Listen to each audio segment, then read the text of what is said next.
Hi, my name is Jenny Lauren Dowden for Conduit News. Today we have Senator Dan Sullivan joining us. As many of you know, he is an Arkansas State Senator running again for Senate District 20 in the Jonesboro-Craighead County area. Hi, thank you so much for joining us today. Really my pleasure, and thank you so much. We are deep into campaign season, as you guys know, and I appreciate the opportunity to come on and talk about the debate I had with my Democratic opponent recently. Absolutely. It has been quite a while since we've had you on Conduit, so I feel like we have a lot to catch up on. As you mentioned, there was a recent debate with your Democratic opponent. It was really interesting to watch and to listen. There is a stark difference between the two of you.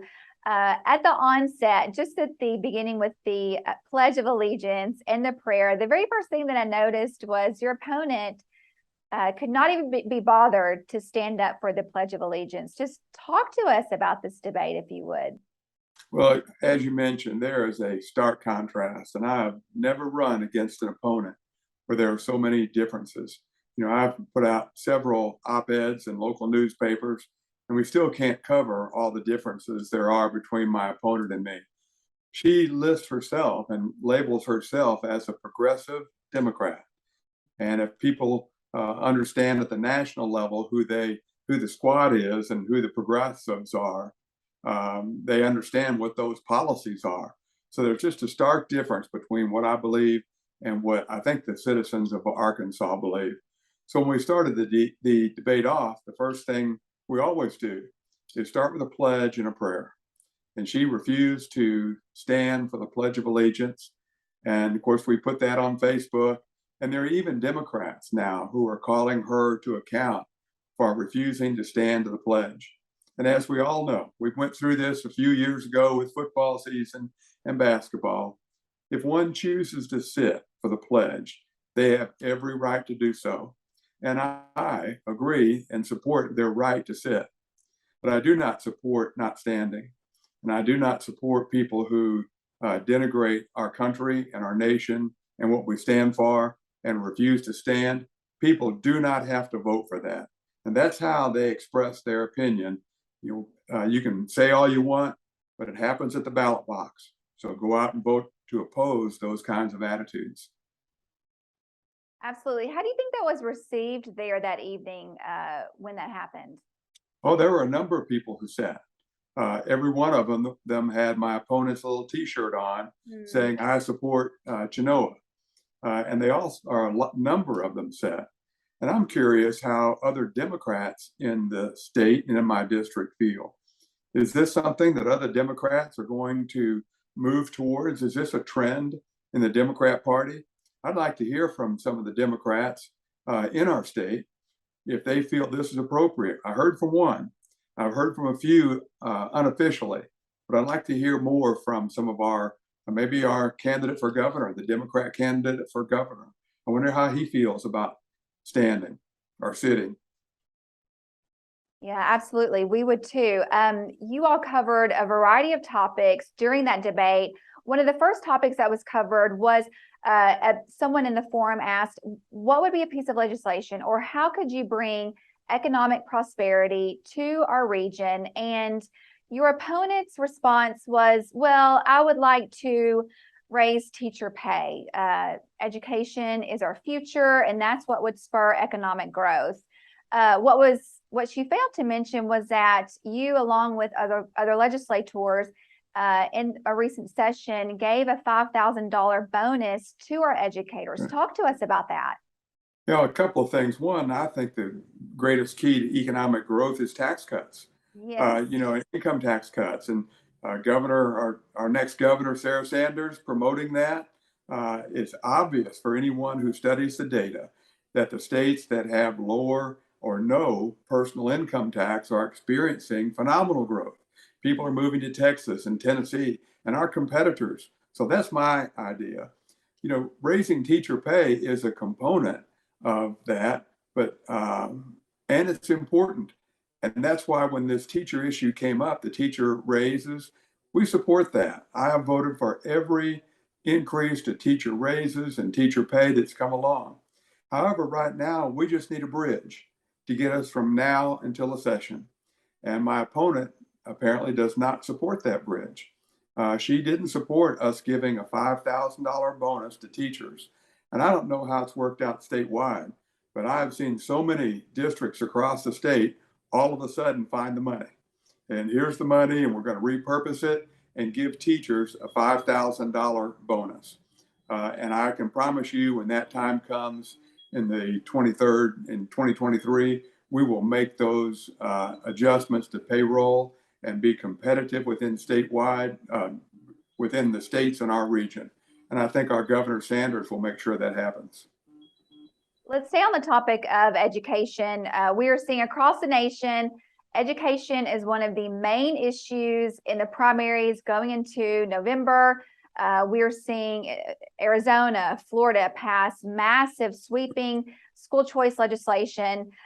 Also in the news, gender identity issues, LGBTQ, trans issues in the schools, they're making headlines. Talk to us about this conversation that happened in the debate and where your opponent stands. Sure. Let me first mention that the Arizona bill, I think you'll see promoted in Arkansas. I think we're going to work hard to let the money follow the child. It's up to parents to make some of those difficult decisions about where their child is educated. To that point, I think my opponent does not support parents. She is opposed to parent controlling our parents' responsibility and obligations with their children. She made several statements, but I think the takeaway is that if she supports that if a child goes on an overnight stay with your sports team or your band or your robotics team or whatever, if you go on an overnight stay and children go into rooms in a hotel for the night, she supports making those room assignments based on your gender identification, not on biological sex. And she also supports not telling the parents that the school has no responsibility to contact parents and let them know what their child is doing at school. And Jenny, I don't know if you know this or not, but I researched our Department of Education, and we asked our research team to get with the Department of Education, are there any guidelines from the State Department of Education on overnight stays or on the responsibility of a school to contact parents if there are gender identification concerns at school? And the State Department has no guidance on that we found. Now, if they may come out and say we do, but we asked them and they said no. So essentially, it's up to the local school board to make those decisions. And I support that at this point. I think I want to hear from our school boards, what did they do when a second grader comes up and tells the teacher, I want to be identified as a different gender. Does that teacher have an obligation to tell the parent? Right. If I were a parent of an elementary child or a secondary child, I would be calling my school, asking the school what their policy is on that. I don't think most schools have a policy. If they don't have a policy, there's nothing to enforce. The second question I would ask is, if you have a policy, how do you enforce it? How do I make sure that if my child chooses to identify as a different gender, how do I know that if I say, I don't want that to happen, or I want that to happen, whichever case the parent takes, how do you know that the school is following the parents' decisions on those? One of the reasons why I strongly support school choice and the money following the child. If our schools or our legislators, in Chenoa's case, if she wins, she'll create legislation or try to create legislation to completely eliminate parents from having any accountability or responsibility for their children at school. One of the things that she said during the debate that really struck me was she said Senator Sullivan believes that teachers and these public schools are indoctrinating your students. And she said, I don't believe that's to be the case. She said these public schools and teachers are simply teaching students to think critically. And then she went on to say, and if they happen to believe something differently than their parents, so be it. And that really just stuck out to me. So be it. So be it if a child comes home and now wants to be called a different name. So be it if a child all of a sudden believes in this gender ideology. So be it if a child subscribes to just something that doesn't even, we want to say science is real, all that kind of stuff. It's not even, so be it, is what she says. And I mean, what are your thoughts to that? Yeah, it's a complete attempt to dismantle the family. That's what Yes. they're trying to do. Take the family apart. It's critical theory. Critical theory says that you create opposition. There's the oppressed and the oppressor. Mm-hmm. And she's creating the parents as the oppressor. Yeah. As far as the schools and this indoctrination, you hear that phrase from the Sarah Sanders campaign, we're not going to indoctrinate. Tell me what indoctrination looks like. I don't think it's from the teacher, but I certainly think there's an industrial educational complex that is a part of that. All you have to do is look at the curriculum, and then you look at the position that my opponent has on libraries, that they think children ought to be exposed to sexually explicit material. She says that's okay in her freedom to read curricula. And then she says kids can can go on overnight stays and stay in a bedroom with people of a different gender. That's not indoctrination. That's what it looks like. And again, I'm not accusing our teachers, but the educational industrial complex is committed to some of these issues, and people need to find out about their local school. And hopefully we'll present that money follows the child legislation that will hold schools accountable and hold my opponent accountable for some of these statements to dismantle the family structure. That would be exciting. We would certainly love to see that piece of legislation. One thing that Jay Green said, he was recently on Conduit. He's a senior fellow at the Heritage Foundation. Something that stuck out to me. He said, it's not so much that the schools are indoctrinating the kids. He said, but they are certainly facilitating it. He said it's starting really at the federal level, particularly with the Biden administration, and then it's trickling down and the schools are facilitating it. And I thought that was just a really interesting perspective to have. Okay, let's move away from education to our economy, fossil fuels, gas prices. Something else that Chenoa said that I don't think a lot of farmers and Arkansans are going to appreciate. She said that it's time to move away from fossil fuels, whether you like it or not. How do you think that went over? Yeah, well, it went over great with progressive Democrats. That's absolutely what they believe. And her statement that the world will run out of fossil fuels in, maybe 30 years is incredible. But she claims as a scientist that's true. And how she owns that claim as a scientist, I have no idea. But, that idea is just way out there, and it's the road to hell for our nation and our economy. We're looking at it right now. The fossil fuels and all this stuff going on with climate change, it's all behind why we're seeing record inflation because of our energy crisis. Europe's seeing it right now. This winter we'll see it much more. And this idea that we can transition immediately to fossil fuels is just not true. And she, in another part, we'll probably discuss that later, she makes a statement, something we're going to force this on you, whether you like it or not. And that's the same thing with fossil fuels and our renewables, that we're going to force these things on you, like it or not.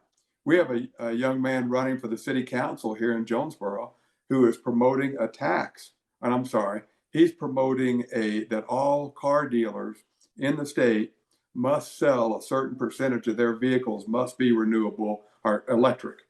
Now, can you imagine that, making legislation that mandates car dealers sell electric vehicles?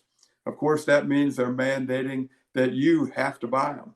Right. There's certainly a place for electric vehicles. And, we have a plant here in Arkansas, in Osceola, Arkansas, near me, that's making them. And I think it's great. There's a good place and a niche for that. And that niche will likely grow, and it should.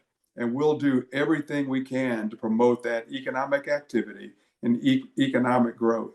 But to completely shut them off would destroy Arkansas's economy that relies heavily on agriculture. One thing that just seems to be a recurring theme is, whether you like it or not, this is going to happen, taking rights away from parents. If kids, learn something that the parents don't like, so be it. It is this recurring theme that we know better than you. Yeah. Progressives believe that we know better than you. We're going to make the decisions for you. You don't need individual liberties and freedoms. Don't worry about it. We can make these decisions for you. And do you think people in your district want that? I think you must have read my op-ed. That's exactly what we said. The progressives think they know better than you, and that costs you your rights, your freedoms, and your accountability and your responsibility. It costs all of those things. Yeah. But I believe their intent, and the campaign here is vicious. I mean, people are getting on Facebook and making vicious comments. I got a call today, just a kind of a threatening call, and others are too, who are standing up for our rights. And I'm so proud and so thankful for the people who support, have donated to my campaign, and stand behind me on these issues, because we're not going to stand by and let progressives take control of the state of Arkansas without a fight. All right. Well, anything before we go? How can people help you in your campaign before November? Sure, they can look at my Facebook page and contact me, or they can call at 870-275-2929. Be glad to talk to them about any issues they have. I'm really focusing on my campaign right now. People are coming wanting to run legislation and pass legislation. We'll get to that on November the 10th. Right now, we're focused on getting elected and standing for true conservative values. Thank you so much, Senator. Hope that you join us again soon. Thank you.